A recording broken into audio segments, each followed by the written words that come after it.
Aquí nuestro siguiente invitado, Flor. Está aquí nuestro siguiente invitado. Se trata del señor Luis Carlos Stout, que es ahorita ex Pasó a subadministrador. categoría de ex. Sí, de la Autoridad de Innovación Gubernamental, la AIG. Y que bueno, profesor, él estuvo haciendo denuncias de supuestas irregularidades que presentó formalmente en el Ministerio Público. Y bueno, hace una semana conocimos, no sé si es renuncia o destitución. Señor Stout, buenos días, bienvenido. Muy buenos días, gracias. Es separación temporal y luego renuncia. Qué elegancia, Fue qué un poquito- separación temporal. Fue un poquito complejo. Ahora, vámonos al inicio, Flor, de esta historia. El ingeniero Stout queda encargado de la AIG, producto de que el director sale para ser candidato, haciendo. Esa es la cronología de eventos. Realmente al salir, a quien nombran como administrador encargado es Alfredo Remón. A mí no me dieron esa posición. Yo quedé como subadministrador. Y entonces, Bueno, eso era pronosticable. Yo durante los 4 años que estuve en la IG fui varias veces administrador encargado cuando Luis Oliva se iba de viaje o estaba ausente, pero oficialmente cuando él sale a realizar su campaña, nombran a Alfredo Remón, que ahora básicamente nombran a Alberto Ostia como administrador oficial de la IG y básicamente sacan a Alfredo Remón, que es algo interesante que sucedió también la semana pasada. qué enredo. Y además por una institución que es altamente técnica Así es. y que no requiere, y que requiere una persona que esté sentada en la silla conozca Sí, no puede ser el cualquiera. tema. No digo que los otros no conozcan, pero como que ahí no hay mucho espacio para escoger, ¿no? Por el tipo de institución que es. Como Sí. que no hay mucho espacio. Bueno, pero en ese sentido, pues, te nos corrige, queda Remón, después queda usted encargado. Después que la semana pasada el presidente asignó a Alberto Ostia como administrador general oficial de la IG y sacan a Alfredo Remón como administrador encargado. Así que ahora mismo es Alberto Ostia quien es administrador Ok. general. En propiedad, por así decirlo. Sí, porque es, tiene que ir a la un asamblea. individuo fuera de la IG, él viene de la presidencia, fue nombrado por el presidente, sorpresa de muchos adentro de la IG, porque el Alfredo Remón estaba haciendo buen trabajo. Él tiene que ir a la asamblea a ser ratificado, si no me equivoco. Asumo que sí, buen punto. Ahora, en el interín, el ingeniero Stout dice, oye, aquí hay un problema, he detectado problemas con el vale digital. Era eso. Así es, básicamente todo nace aproximadamente en julio-agosto del año 2023, donde se me asigna la responsabilidad de obtener créditos adicionales de presupuesto para la IG, para la operación de la IG. Uno de esos créditos estaba relacionado con la operación del vale digital Listo, de la plataforma Listo, y estaba relacionado con la empresa FinTech y otras empresas. Era un crédito de $3 millones para pagar los servicios de esta empresa, contrario a lo que Oliva indicó en algún momento que era gratuito o que era una donación. Sí había una intención de pagarle a esta empresa $3 millones que se detuvo. Entonces, cuando me asignan esta responsabilidad, yo me siento con los responsables de la Dirección de Transformación Digital. Yo comienzo a hacer preguntas. ¿Cómo se seleccionó el contratista? FinTech, y también el caso de Pagos Corporation, que era la empresa que hacía factoring. ¿Cómo se seleccionó el contratista? Bueno, no hubo proceso de selección de contratista. ¿Cómo se le dio el derecho a estas empresas de cobrar 0.5% a las empresas 1 y Pagos Corporation facturar 4.9%? No hubo ningún proceso para decidir eso. Y tercero, no había ningún contrato con ninguna de las empresas. Entonces, cuando yo veo esto, me alarmé mucho y pedí un audito. Ese audito, Oliva no le dio seguimiento. Al yo ver que eso no se daba así, escalé al presidente de la República, luego al Contralor. Ninguno de los dos reaccionó y luego puse la denuncia. Yo lo que hice, para serle sincero, fue seguir mis obligaciones de leyes que obligan al funcionario público a elevar estos casos de irregularidades, a escalar y hasta denunciar. Uno es la Ley 24 del Código Uniforme de Ética del Funcionario Público y la otra es el artículo 83 del Código Penal que obligan al funcionario público a hacer esto. Yo seguí mi obligación, aparte de mi conciencia moral y ética personal. ¿Cómo llega usted al cargo dentro de la AIG? Porque evidentemente durante la pandemia el nombre del señor Oliva se dio a conocer por las conferencias de prensa, pero me gustaría saber cómo es su llegada a la posición. Yo inicio desde julio del 2019 con la administración, desde el día 1. Entré por referencias y mérito, referencias principalmente de empresarios que le dieron al señor Cortizo. No conozco al señor Cortizo, no tengo ninguna relación con él. Creo que Oliva tenía planes de tener otro subadministrador, pero a mí me dieron la posición por puro mérito. ¿Y en qué han quedado las denuncias? Porque ahora mismo las denuncias están siendo investigadas. Hay dos denuncias, una con el caso del Vale Digital y otra en relación con una empresa que se llama Certifica, para la cual a mí me reportaron que se habían incumplido 2 contratos con esta empresa. Las investigaciones se están dando, pero es una buena pregunta porque yo en estos momentos lo que siento es que las fiscales que están a cargo del caso tienen muy buenas intenciones, pero temo que el proceso se dé con la calidad y la profundidad que se amerita. Mi denuncia no es una denuncia de una página, es una denuncia de 25 páginas de detalles, más 20 adjuntos. Es más, me comentaron que nunca habían visto una denuncia tan completa y tan bien documentada. Entonces, me preocupa mucho que los fiscales y el Ministerio Público realmente vaya a la profundidad que se debe y entreviste a todos los actores de este tema. Segundo, me preocupa el sistema alrededor de las fiscales. Me preocupa que la posibilidad de que se engavete eventualmente los casos.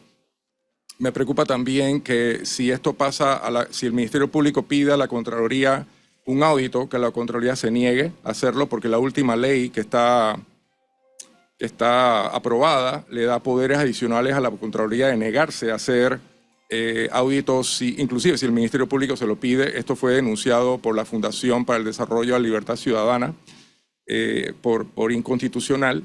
Y bueno, esas son las cosas que me preocupan. En conclusión, tenemos fiscales que tienen muy buenas intenciones. Me preocupa el proceso a largo plazo. Eso le iba a preguntar, porque de que la Contraloría quizás no haga la auditoría, a lo mejor eso podemos esperarlo, porque ya hemos visto otros casos en el que no han hecho los auditos que le han solicitado. Pero en el caso de los fiscales que tienen toda la intención, ¿qué pudiera entorpecer que ellos puedan hacer una investigación como se debe? No te podría responder eso. No, hasta ahora no tengo ninguna señal de que se haya entorpecido algo. A mí, curiosamente, me separan por miedo a que yo influencie el proceso cuando no hay absolutamente ninguna evidencia de tal cosa. Porque el investigado no es usted. Exactamente. Y pues... A la de la lotería no le separaron. No, sigue en el cargo. Sí, y bueno, es un precedente importante porque me separan con esa excusa siendo totalmente una represalia contra un denunciante que modestia aparte, pues es un ejemplo que muchos funcionarios públicos deberían seguir, porque yo represento a miles de funcionarios públicos que son realmente honestos y profesionales. ¿Por qué cree que desde la Presidencia de la República no hubo ningún tipo de respuesta cuando usted presentó la auditoría y la información que estaba brindando? A mí me entrevistó Nadia del Río, como para... El nombre sonado, ¿no? Sí, pero no hubo más acción después de eso y no sé por qué. Mi abogado me indica y lo tengo documentado, que es curioso que ellos mismos no hayan hecho una investigación administrativa. Ahí se pudo haber destituido individuos, se pudo haber tomado alguna acción, pero se dio cero. O sea, usted, lo más cercano que estuvo al presidente fue a Nadia del Río. No habló con el presidente. Yo nunca he hablado con el presidente. Oiga, usted dijo al principio que no era una donación, sino que sí se había pactado un pago. ¿Y por qué no se hizo el pago al final? ¿Por las denuncias que presentó usted? La razón por la cual yo quiero aclarar que no era una donación es porque, y Oliva ha dicho varias cosas casualmente en este medio que yo quiero aclarar y desmentir. Una es esa. Si bien inicialmente en el acuerdo o el convenio que se tiene, que no, en el convenio que se inventaron en octubre del año 23, el convenio no habla de donación tampoco. tampoco habla de un cargo, habla de posibles cargos. Pero en agosto estaba ya la solicitud de la AIG para $3 millones para pagarle a FinTech. Lo que se iba a hacer, y es también bastante problemático, es que no iba a ser a FinTech directamente. Ellos estaban buscando un contratista arriba de FinTech, porque FinTech no tiene ninguna trayectoria. Es una empresa que viene de ser papel, registrado en el 2022, casi no tiene personal ni experiencia. Entonces, estaba por definirse si ese contratista principal iba a ser Grupo TX o Tigo. Tigo denegó, y yo tengo pruebas de que se intentaba contratar a Grupo TX para que subcontratara a FinTech, pagándole $3 millones para el proceso y servicio de administración del Vale Digital. Ahora, ingeniero Stout, algunas personas, a mí por lo menos me lo han comentado, yo tiendo a no darle crédito a ese tipo de argumento, pero se lo voy a compartir para que usted me reaccione. Hay quienes dicen, y sobre todo gente vinculada a la administración del presidente Cortizo, que el revuelo hecho por usted es porque no fue beneficiada la empresa en la cual usted trabaja antes, que si no me equivoco es Microsoft. Bueno, el cuento que expresó... El cuento que cuentan. Luis Oliva es Cable & Wireless. Bueno, sí. Pero o sea, también estoy repitiendo las Microsoft palabras. Sí, por supuesto. Vida, ¿no? Mi principal experiencia fueron más de una década en Microsoft y más de una década en IBM. Mi experiencia en Cable & Wireless fue diminuta. O sea, las palabras de él es que yo estaba defendiendo los intereses de Cable & Wireless. También Zulay Rodríguez lo comentó. Así que los dos me han atacado por ahí. La realidad es un comentario, sinceramente, que raya en lo ridículo, porque yo trabajé con Cable & Wireless por año y medio, en el 2012. O sea, salí en el 2013 y del 2013 para acá han cambiado gerente general varias veces. Los Spiegel no estaban ahí cuando yo salí. Y ha cambiado hasta de accionistas. Así que no guardo absolutamente ninguna relación con Cable & Wireless ni ningún interés con Cable & Wireless. Es un invento. Me gustaría poder conocer más detalles de su reunión con Nadia del Río, que fue quien lo recibió en la presidencia de la República. ¿Y a título de qué? O sea, la reunión se da con esta señora. Ella me entrevista el mismo día que yo fui a la Contraloría, por coincidencia. Y el presidente le pide a ella que me entreviste a mí para entender el problema. Fue una entrevista bastante buena, de 1 hora de duración. Bastante empática estuvo, tengo que admitirlo. Me hizo preguntas, yo contesté, le conté absolutamente todo lo que sabía hasta ese momento y me indicó que el presidente después de esa entrevista iba a tomar acciones. Ahí hay un tema, bueno, ese es un nombre muy sonado.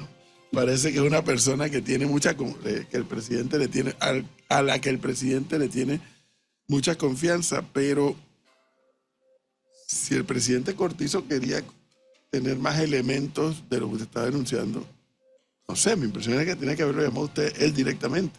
Bueno, casualmente... Y no poner una persona de por medio. Sí, mi solicitud al presidente fue una reunión con él. Mi carta al presidente solicita una reunión con él y con Luis Oliva presente, donde discutiéramos las dos tipos de irregularidades que yo había presentado.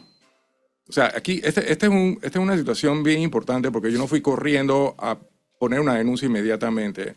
Yo escalé esto porque ese es mi aprendizaje en mi escuela del sector corporativo. O sea, tú escalas ante tu superior, si él no actúa, vas al siguiente, hasta llegues al CEO y lo siguiente pues es...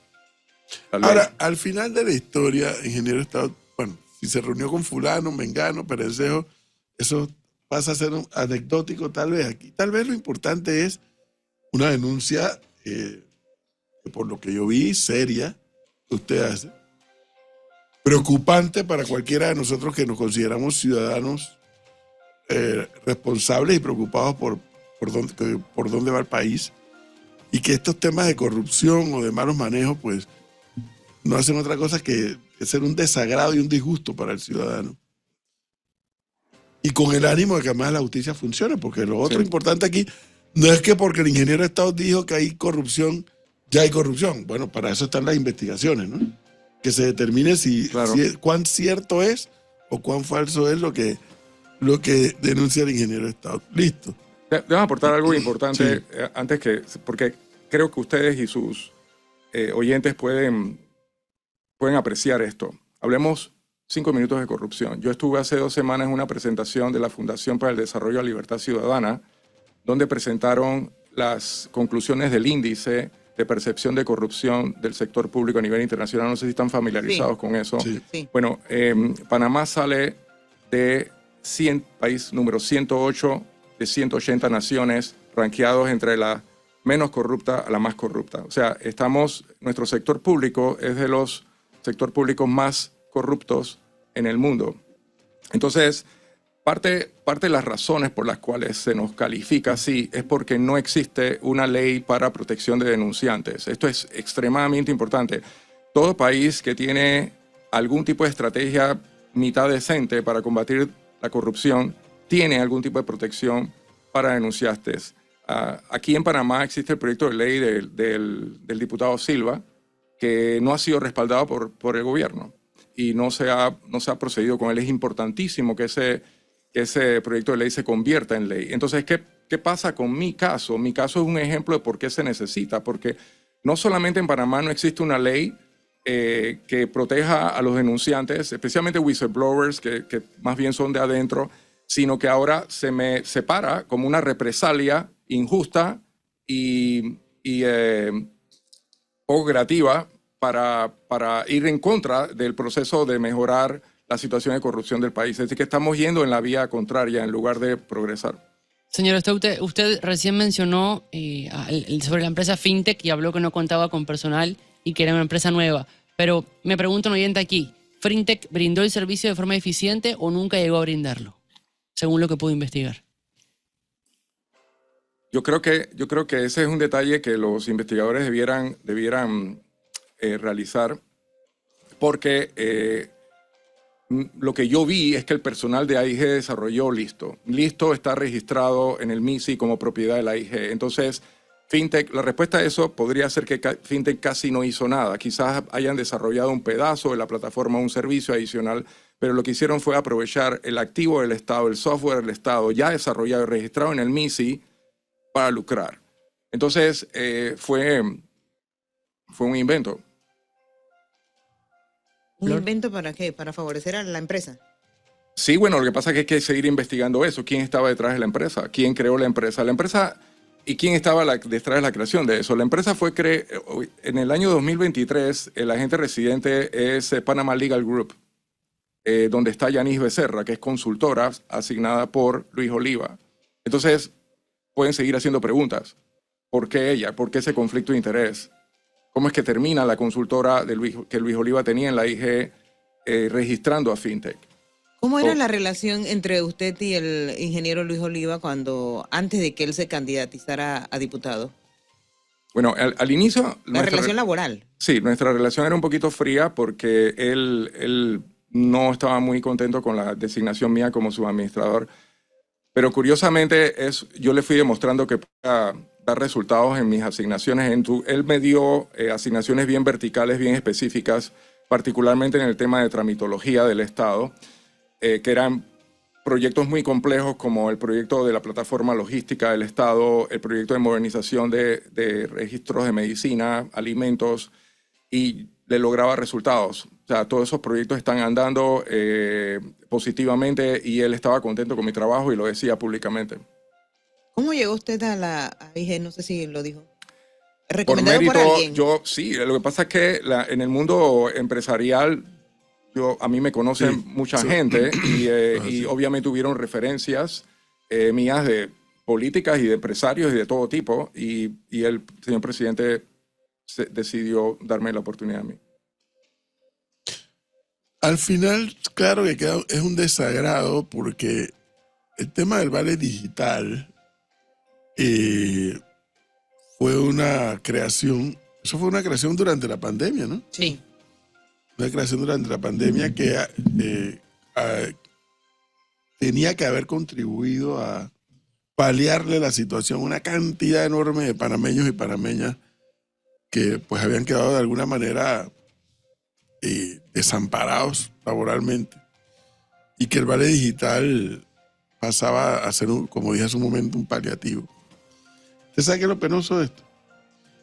Que como estamos en Panamá, un país con tantas particularidades, desde que se crearon estas distintas fórmulas durante la pandemia y después de la pandemia para contribuir a que una cantidad de familias pudieran seguir llevando el peso de la realidad que se estaba viviendo, hubo gente que decía, vas a ver la corrupción que va a haber allí. Y yo decía, pero ¿por qué tiene que haber corrupción en todo lo que se hace aquí? No puede ser que en todo haya corrupción.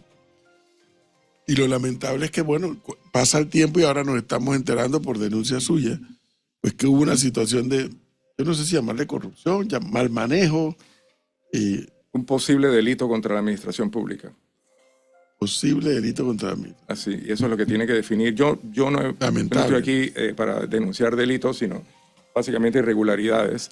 Y quien debe definir que hay delitos es el Ministerio Público. Es correcto. Un poquito en línea con lo que acabas de mencionar, hay 3 tipos de investigaciones con el Vale Digital. Yo descubrí irregularidades con el tema de la administración de la plataforma, pero hay otros 2 tipos de delitos o delitos potenciales que están siendo investigados. Uno es el robo del PIN para beneficiarse individuos que no les correspondía, lo cual pudo haber llegado a ser en el nivel de millones de dólares, porque hay ahora mismo creo que 28 denuncias penales sobre eso.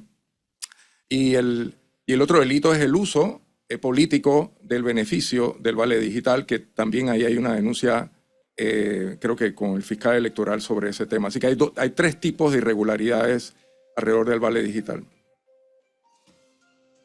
Y como usted dice, ahora le toca a las autoridades de investigación determinar qué pasó y si hay la configuración de un delito.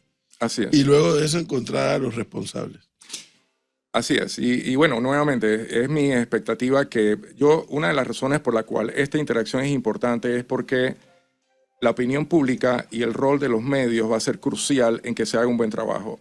Esa es la única herramienta que tenemos para que la Fiscalía, el Ministerio Público tome conciencia y no suelte el tema y se haga un buen trabajo. Yo sé que tienen la capacidad de hacerlo.